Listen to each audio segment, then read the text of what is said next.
Foreign lands. Beautiful, exhilarating, full of wonder and discovery.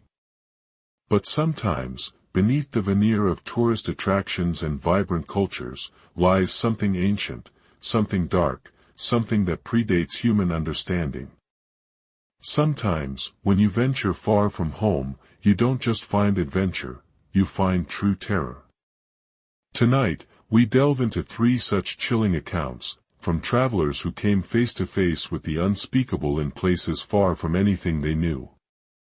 Our first story takes us deep beneath the bustling streets of Paris, into the sprawling, bone-lined labyrinth known as the Catacombs. Millions of skeletal remains line these dark tunnels, a grim monument to a bygone era. For most, it's a macabre tourist attraction, a brief chill before returning to the light. But for a young backpacker named Chloe, her exploration became a descent into something far more sinister. Chloe loved urban exploration, seeking out the hidden corners of the cities she visited. The official catacombs tour felt too sanitized, too tame. She sought out a local guide, known for leading small, illicit groups into the deeper, forbidden sections. They descended through a hidden manhole, the damp air thick with the smell of earth and history. Hours passed as they navigated endless tunnels, the light of their headlamps dancing across walls adorned with meticulously stacked femurs and skulls. The atmosphere was oppressive, a suffocating silence occasionally broken by the drip of water. As the night wore on, Chloe began to feel uneasy. It wasn't just the claustrophobia or the sheer volume of the dead surrounding her. It was a sensation of being watched. She tried to dismiss it, attributing it to fatigue and the morbid setting. But then, a soft, scraping sound echoed from deeper within a side tunnel, a sound distinct from the group's movements. She glanced at her guide, whose face was illuminated by his lamp, a flicker of something she couldn't quite place in his eyes. He didn't seem to have heard it. A few minutes later, as they squeezed through a particularly narrow passage, her lamp flickered. And then died. A wave of panic seized her. Total darkness. The guide was ahead, the others behind. She fumbled for her spare batteries, her heart hammering against her ribs. That's when she heard it again. Closer this time. A low, guttural whisper, not in French, not in English. It was breathy, sibilant, and it seemed to coil around her in the suffocating dark. It wasn't coming from her group. It was right beside her ear. And it felt cold. So cold. She let out a choked cry, startling the others. Her guide quickly turned back, his lamp illuminating her pale, terrified face. He helped her fix her light, his gaze searching the darkness behind her. He asked what was wrong, but she couldn't articulate the insidious chill, the impossible whisper. They hurried out of the catacombs soon after, the guide unusually quiet. Chloe never forgot that whisper. It wasn't a language, it was a sound of pure malevolence, echoing from the forgotten depths, a secret held by the city's silent dead. She left Paris a few days later, but the feeling of cold breath on her neck, the phantom whisper, followed her home. Our next journey takes us thousands of miles away, to the mystical island of Siquijor in the Philippines. Known as the Island of Fire, Siquijor is famed for its spiritual healers, shamans, and its deep connection to the supernatural. Many locals believe in powerful enchantments, both for good and ill. Mark, an adventurous travel blogger, saw it as a fascinating cultural experience, a chance to delve into local folklore. He arrived with an open mind, but perhaps too much skepticism.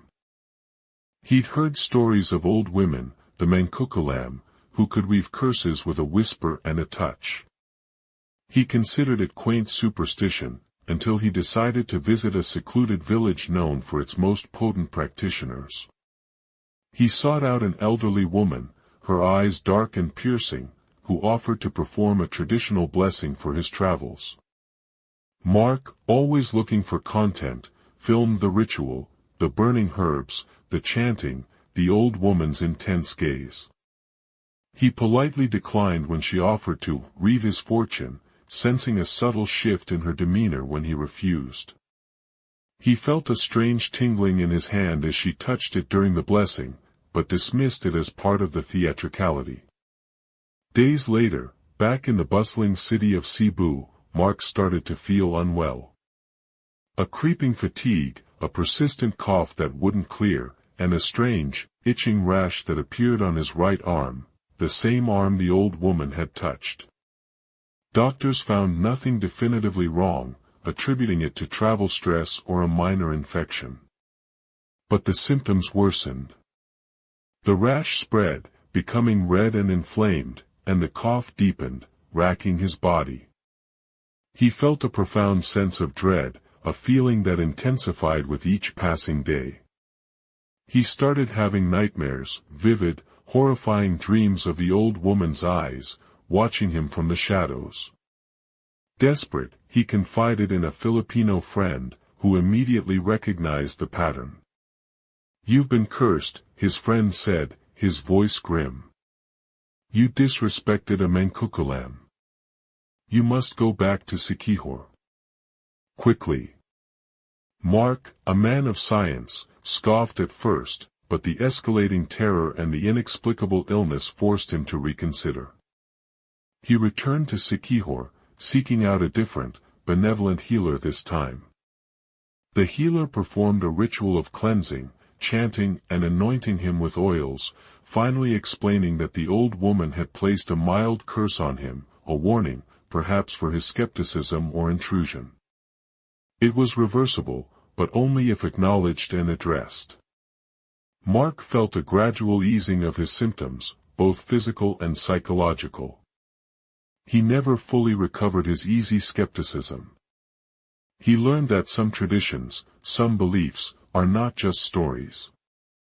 They are powerful, living forces that demand respect, especially in places where the veil between worlds is thin.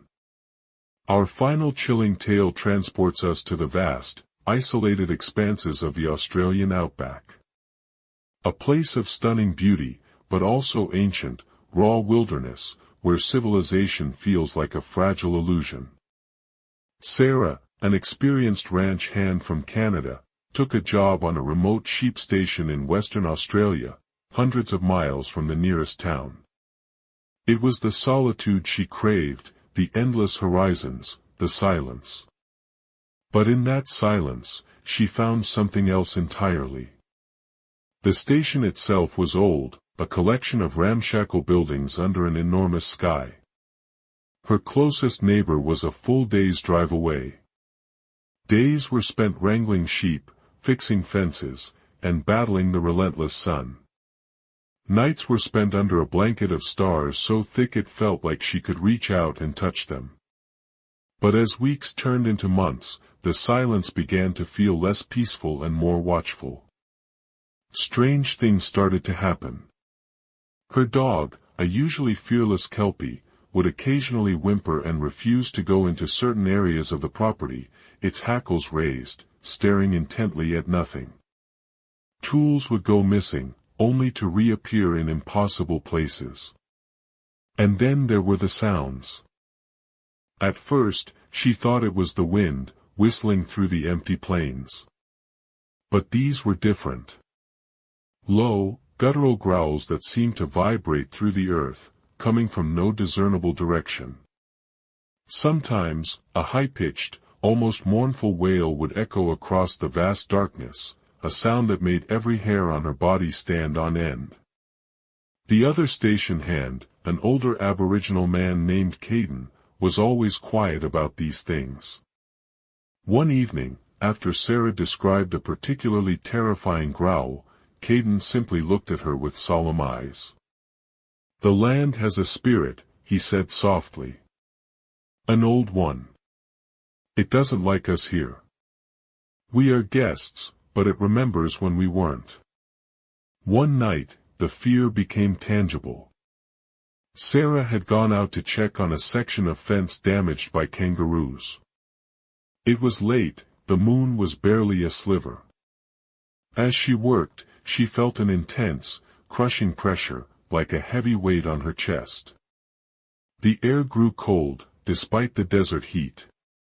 She heard a rapid thumping in the dry brush nearby, impossibly fast for any animal she knew. Then, a towering, dark shape emerged from the shadows of a lone eucalyptus tree. It wasn't an animal. It was too tall, too gaunt, its movements unnatural, almost predatory. It seemed to shimmer at the edges, a distortion in the moonlight, but its eyes, two burning embers, were undeniably fixed on her. Panic seized her. She didn't move, couldn't move, frozen in the creature's unholy gaze. The growling was no longer distant, it vibrated through her very bones. The thing took a single, slow step towards her, and Sarah screamed. A raw, primal sound that tore through the silent night. She turned and ran, not daring to look back, stumbling over the uneven ground, the phantom cold breath of the thing on her neck. She made it back to the homestead, locking herself inside, trembling uncontrollably.